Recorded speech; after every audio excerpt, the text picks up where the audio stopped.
Sejam muito bem-vindos ao SciNutri News.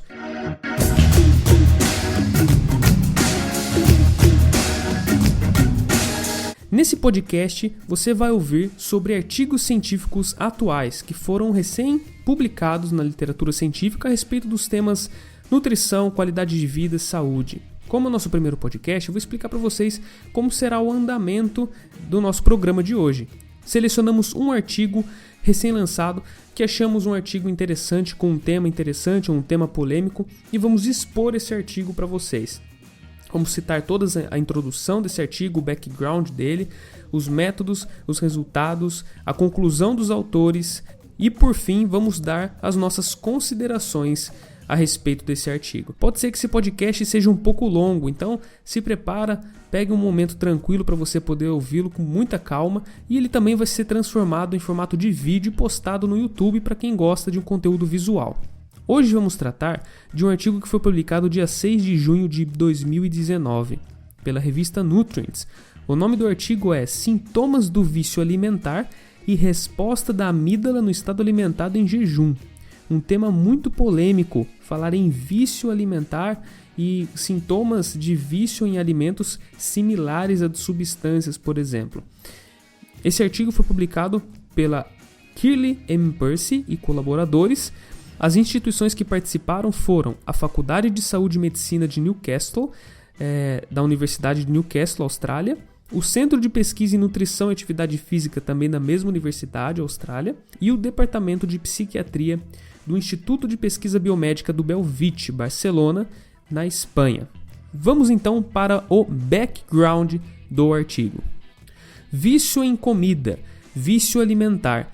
Esse termo ele vem despertando interesse no meio científico e muitos pesquisadores estão investigando sobre o seu papel no comportamento de comer demais, na recaída da dieta e no ganho de peso.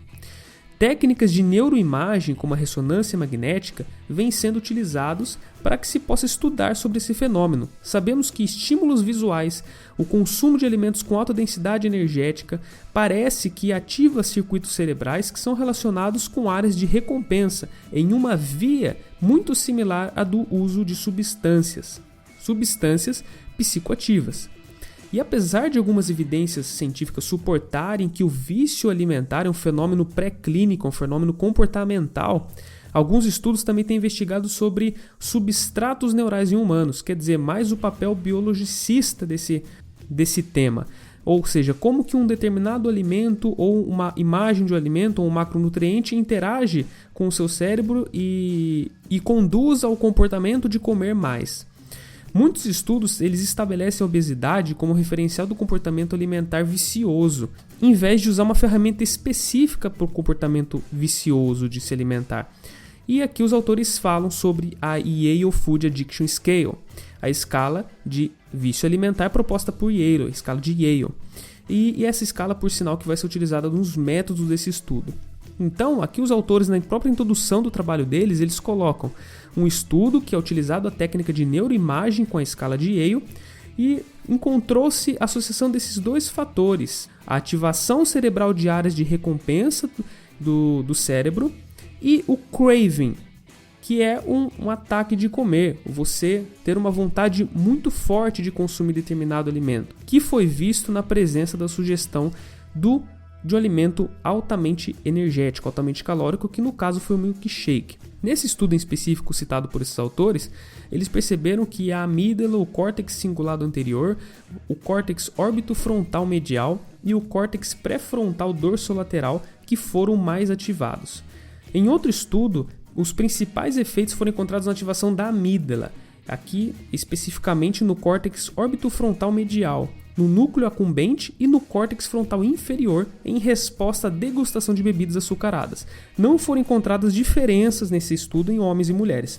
E os autores colocam que os estudos até então, eles têm se restringido a alguns métodos, como por exemplo de utilizar bebidas açucaradas, e também não tem sido considerado nesses estudos os estados motivacionais que levam o indivíduo a se alimentar, como estados de jejum e o estado de alimentado. Se a pessoa está em jejum ou se a pessoa comeu. Isso pode dar diferença na responsividade cerebral em determinados estímulos. E a amígdala em específico parece que participa muito desses processos relacionados ao vício em alimentos. Ela desempenha um papel em estímulos hedônicos e também parece fazer parte no que diz respeito a governar sobre comportamentos de apetite. Estudos eles têm reportado uma sensibilidade seletiva da amígdala na presença dessas sugestões de alimentos em jejum. E a amígdala tem mostrado também integrar estados sensoriais a partir do fluxo visual ventral. Ou seja, se eu vejo algum alimento, isso de certa forma mobiliza circuitos cerebrais que fazem com que eu consuma, que eu tenha vontade de consumir determinado alimento. Poucos estudos, entretanto, eles investigam sobre as sub-regiões da amígdala, como a basolateral, que está muito ligada ao centro hipotalâmico, relacionado à alimentação, e também tem alguns estudos animais, em modelo animal, em que a amígdala basolateral é implicada no comportamento de procura e recompensa em resposta a estímulos que são relacionados à comida. A amígdala ela é reconhecida então por modular o consumo de comida, promovendo comportamento apetitoso em ratos. Esse é um estudo piloto, ele tem o objetivo de explorar a associação então da escala de Yale em relação a sintomas de vício em alimentos com ativação da amígdala central e da basolateral. Isso vai ser feito por ressonância magnética em resposta a estímulos visuais de comida no estado alimentado em jejum. Então esse é o background dos pesquisadores, contando já com a hipótese de pesquisa justificativa deles também. Bom, sobre os métodos do estudo então, como ele foi feito? Esse estudo incluiu mulheres de 18 a 35 anos que já haviam participado de uma outra pesquisa que os próprios autores participaram em 2015, que foi publicada essa pesquisa. Eles utilizaram alguns dados dessa pesquisa, então, com esse mesmo N, ok? Bom, então o critério de inclusão aqui desse estudo foi mulheres de 18 a 35 anos que morassem próximo à região ali do estudo, eram mulheres australianas, tá? Só para constar, no máximo 1 hora de viagem que eles proporam. 77 mulheres foram contactadas via e-mail para participar do procedimento de ressonância magnética funcional. E após o contato, né, que foi feito, 35 participantes se interessaram em participar. No que diz respeito ao critério de exclusão, aquelas que não entraram no estudo, considerou-se gestantes, pessoas com massa corporal maior que 150 quilos, por conta da dificuldade na realização do exame de ressonância magnética, alguma patologia médica pré-existente, histórico de abuso de substâncias, uso de medicamentos que afetam o apetite, alergias, tabagistas, risco de eventos adversos médicos, resultantes de jejum, como por exemplo diabetes, e entre outros. No final, 17 participantes não entraram no critério de exclusão e 5 não conseguiram ser contactados. Então, de todos os 77 que o estudo tentou incluir, sobraram apenas 13 participantes. Os participantes foram orientados a 12 horas antes do exame não ingerir bebidas alcoólicas, bebidas cafeinadas, não fumar também, né? Eles colocam não fumar aqui, mas é engraçado, porque ali eles, né, no critério de exclusão eles já falam que tabagistas não participariam do estudo. Bom, e aí eles fizeram da seguinte forma: 4 horas antes, os participantes consumiram uma bebida, o Ensure Plus, é um suplemento com 355 calorias e 237 ml, um copo mais ou menos, e esperaram 4 horas sem tomar água.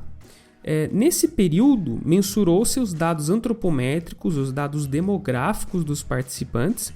Em seguida, foram colocados os questionários de fome e classificação das imagens antes do primeiro scan.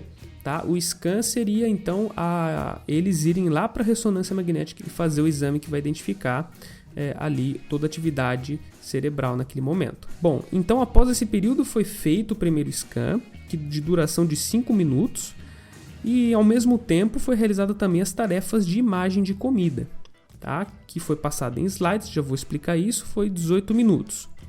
Bom, aí os participantes saíram do primeiro scan. Após esse momento, eles tomaram o suplemento novamente, o Ensure Plus, tomaram outra dose de Ensure Plus de 355 calorias, 237 ml. Isso foi feito tudo novamente de novo, questionário de fome e classificação de imagem e de novo o scan. Porém, dessa vez eles não esperaram as 4 horas, eles foram direto. tá? Como forma dos pesquisadores verem agora o estado alimentado dos participantes e antes, no primeiro exame, o estado em jejum, pois eles ficaram 4 horas sem comer. E o que foi mensurado nesse estudo? Bom, sobre dados demográficos, mensurou-se aqui sexo, idade, status indígena que eles colocam, que tem muita relação com a região onde eles moram, de onde eles vêm, se é casado ou não, a qualificação, né, o nível de escolaridade deles também foi investigado, a história dietética, se eles fazem dieta ou já fizeram, e aí foi aplicado o Yale Food Addiction Scale, então foi o Yale, né, essa escala que a gente já havia comentado, é um questionário com 25 itens que afere o comportamento vicioso em relação ao alimento por um critério diagnóstico de dependência de alguma substância. Saindo um pouco desse estudo agora, eu havia pesquisado sobre essa ferramenta, apesar de ela não ser totalmente validada assim, existem estudos, inclusive um estudo brasileiro, que fala que essa ferramenta tem uma boa especificidade no diagnóstico de vício alimentar, entre outros. Tá? Então parece ser uma ferramenta que está caminhando para ser validada, estabelecida pela literatura científica. Bom, os dados antropométricos, né, os pesquisadores utilizaram um estadiômetro, uma bioimpedância em body 720. Para quem não sabe, essa bioimpedância é uma bioimpedância vertical. Custa mais ou menos uns 80, 90 mil, né, para a gente ter uma ideia. E daí foram realizados os questionários de fome e de apetite, uma série de imagens mostrada durante o exame do SCAN, o exame de ressonância magnética. As imagens elas foram divididas assim, em 10 imagens de alta caloria, de alimentos com muita caloria, por exemplo, chocolate, sorvete, e 10 imagens de alimentos de baixa caloria. Bom, além disso, perguntaram sobre o autorrelato da fome, da saciedade, plenitude e também sobre o consumo prospectivo de alimentos que os participantes pretendiam consumir após esses questionamentos, após a apresentação das imagens. Então eles perguntaram também se o participante desejaria comer aquele determinado alimento que foi mostrado naquele momento para eles, sobre o apetite daquele determinado alimento, quanto ele iria consumir. E daí, ainda a respeito sobre as imagens, tá, que foram utilizadas no momento da ressonância, os pesquisadores selecionaram aquelas imagens lá do sorvete, de tudo que a gente havia comentado, de acordo com a resolução da imagem, com o brilho, complexidade. Né? No grupo que ficou aquelas 10 imagens de alta densidade calórica, foi acrescentado, por exemplo, alimentos como chips, pizza, sorvete, chocolate. E naquele grupo com baixa densidade calórica, ficou frutas, vegetais, alimentos com baixa densidade calórica. Bom, e aí as imagens também foram testadas previamente com uma amostra de estudantes, de forma a restar apenas algumas imagens ali que seriam organizadas em um programa de apresentação e mostradas no momento da ressonância magnética para esses participantes. O aparelho de ressonância foi o Siemens 3 Tesla. Não vou entrar em detalhes sobre os métodos utilizados para a captação das imagens, como eles ajustaram os ângulos, os pulsos. O que vale ressaltar aqui nessa parte é que um dos 13 participantes aqui, ele apresentou um valor atípico nesse teste e por conta disso ele acabou sendo excluído do estudo. Então restaram apenas 12 participantes que vão ser analisados. Para análise estatística, utilizaram o programa STAT13. Não vamos entrar muito em detalhes também, para que esse podcast não fique gigantesco, tá bom? Vamos para os resultados, então. O que os pesquisadores acharam? Bom, primeiro de tudo, eu vou citar para vocês aqui a característica da população final do estudo, no que diz respeito à composição corporal, em tudo que os pesquisadores escolheram de dados demográficos. Bom, eles perceberam que a idade média dos participantes foi de 24 anos, eram mulheres jovens, com um desvio padrão não muito alto, de 2 anos apenas. A respeito do nível de escolaridade deles, 67% dos estudantes eram graduados já em universidades, 17% delas eram certificadas e 17% tinham diploma de ensino médio. O IMC médio das participantes foi de 27,4, tá? Caracteriza sobrepeso, então a população foi composta por uma amostra de pessoas com sobrepeso, de mulheres com sobrepeso. O BF, que é o body fat, ou a percentual de massa gorda dos participantes, foi de 32,5 a média, com um desvio padrão de 9,8, um desvio padrão considerável. E o score de sintoma apresentado ali, que a gente acabou vendo, foi de 4.1, com uma variação de um desvio padrão de 2.2. Essa escala Yale, tá, que eles investigaram, que vai de 1 a 7 e a média foi 4.1. Então, 6 participantes das 12 foram classificadas como tendo o diagnóstico de vício alimentar. Tá? A respeito de quem fazia ou não fazia dieta, 6 estavam realizando dietas e 6 já haviam realizado dieta pelo menos uma vez na vida. Bom, então sobre os resultados que os pesquisadores investigaram, a classificação de fome ela não foi diferente nos 2 scans. A classificação de plenitude e satisfação parece que aumentou, o consumo perspectivo diminuiu. Os pesquisadores, para mim resumir de forma geral para vocês, eles não encontraram muitas associações nesses estudos, tá? Muitas hipóteses aqui que eles tinham proposto, algum tipo de associação, elas foram negadas. O que os pesquisadores encontraram na realidade foi uma associação na ativação da amígdala basolateral, que é uma área relacionada com a recompensa, e a suscetibilidade no ganho de peso, porque foram participantes com maior IMC nesse caso, associadas ao vício alimentar no estado em jejum, ou seja, que tiveram um score já de vício alimentar e no estado em jejum. Não foram encontradas, por exemplo, ativações cerebrais na sugestão de imagem de baixa caloria e alta caloria nos estados alimentado em jejum. Não foi encontrada associação entre o vício alimentar, também os sintomas de vício alimentar em relação a esses parâmetros. E também não foram encontradas associações entre a ativação da amígdala central no estado em jejum e nem na ativação da basolateral e central no estado alimentado. Tá? Ou seja, parece que somente estar em jejum e somente estar no estado alimentado não foi capaz de causar uma diferença significativa na ativação da amígdala em resposta à apresentação daqueles estímulos que foram propostos. Então aqui a gente discute que em jejum, aquelas participantes, com maior grau de vício alimentar, que tiveram maior score ali na escala Yale, tiveram maior ativação da amígdala basolateral em resposta ao estímulo visual de alimentos energeticamente densos em comparação com aqueles menos calóricos.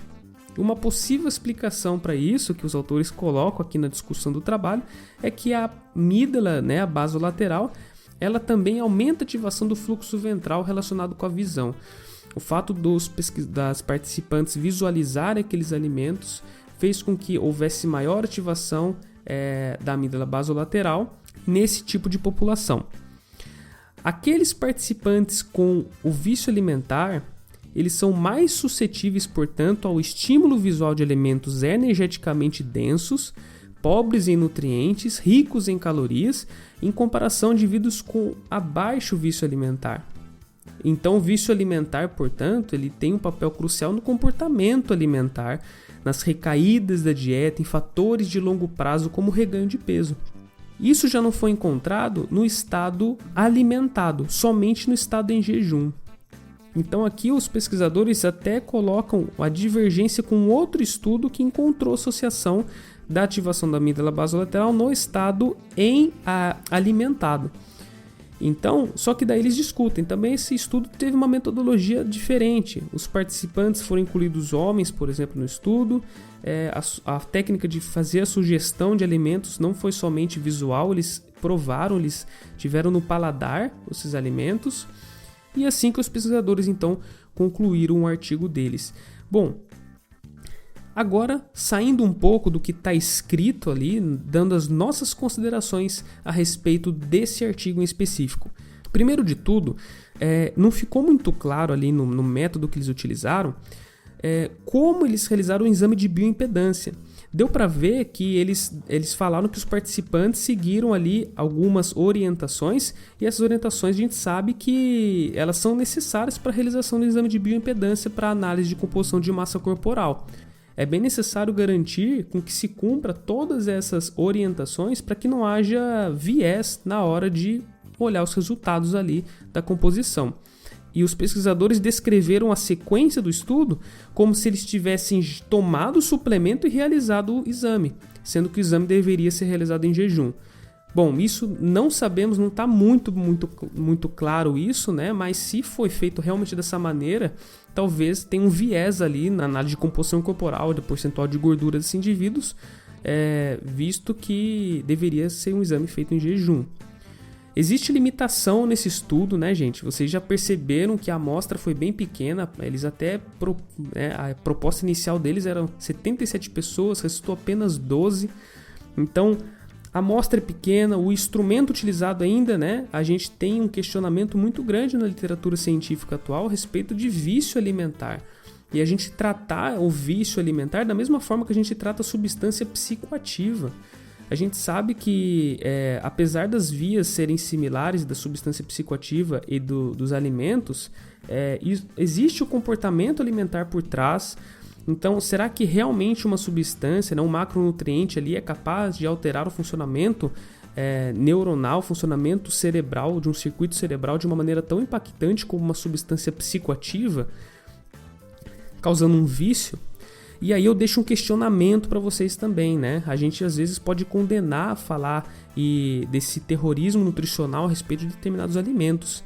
E eu concordo que temos que tomar muito cuidado, estamos pisando em ovos quando falamos em vício alimentar, pois de outro lado temos os transtornos alimentares que eles podem ser condicionados por situações de restrição. Sabemos que a restrição é bem proposto, né?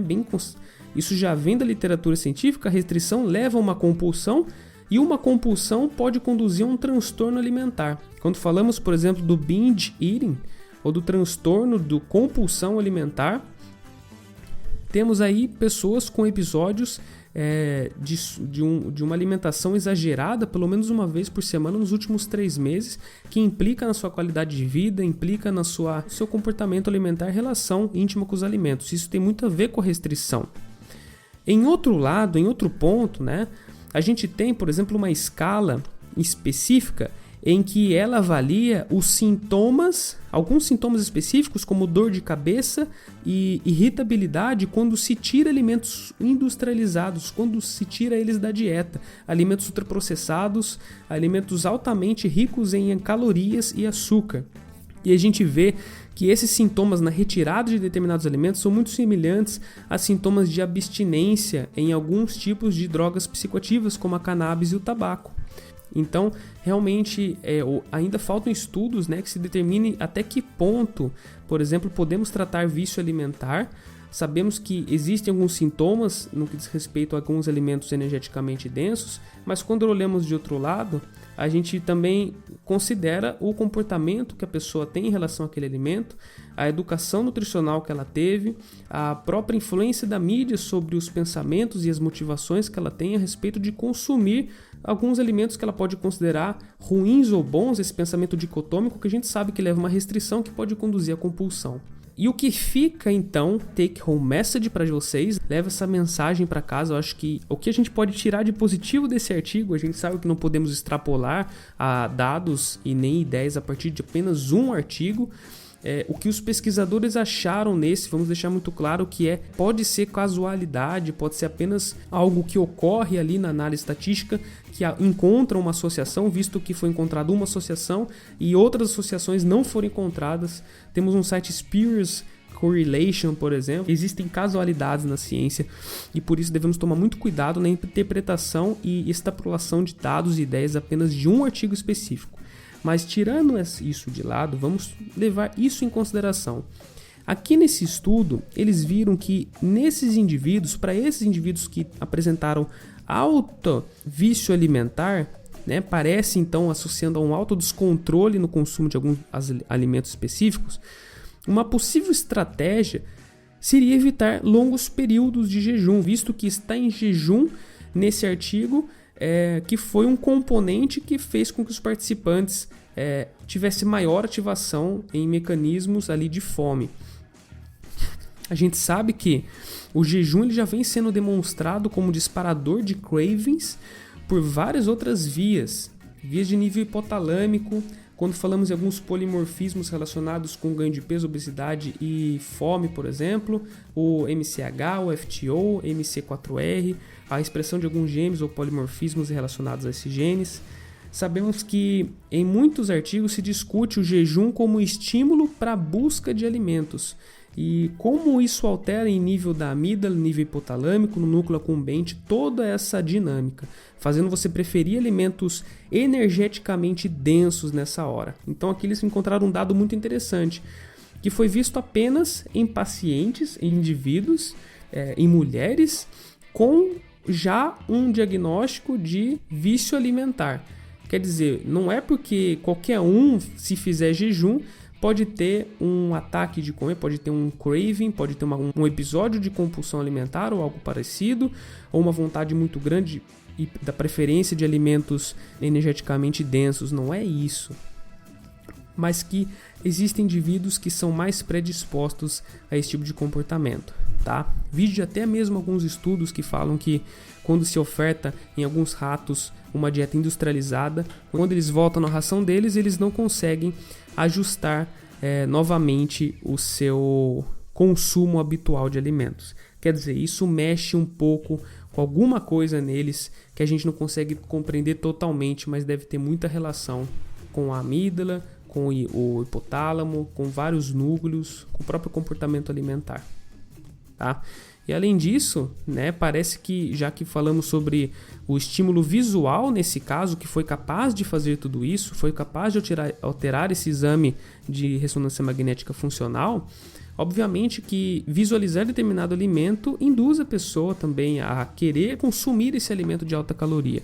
Então imagina essa dona de casa que já tem esses quadros de compulsão alimentar, ter várias na prateleira dela dispostos vários produtos ali, como chocolates, como doces. Aí a pessoa às vezes resolve assistir um programa de televisão de culinária, onde aparecem todas essas coisas gostosas.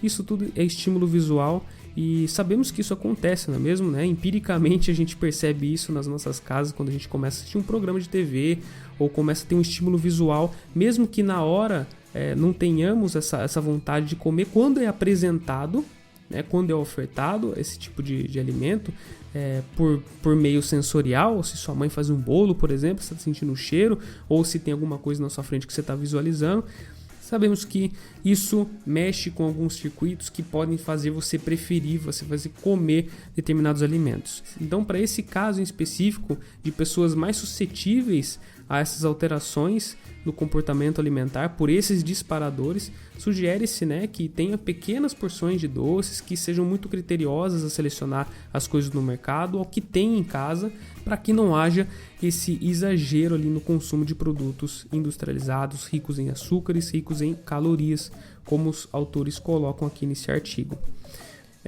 Eu espero que tenha sido esclarecedor, né, esse podcast sobre esse artigo em específico. Aqui no SciNutri News vamos estar sempre trazendo um conteúdo novo aqui em forma de podcast para aqueles profissionais, para os estudantes, para entusiastas do tema poderem estar ouvindo um pouco mais sobre o que está sendo publicado na literatura científica. Você pode estar ouvindo isso no seu carro, você pode estar ouvindo isso indo para o trabalho ou no ônibus ou em algum momento que você preferir. Espero que tenha sido produtiva a nossa conversa de hoje. Em breve mais novidades sobre o canal do SciNutri e muito obrigado então pessoal por acompanharem até aqui. Um abraço e até a próxima.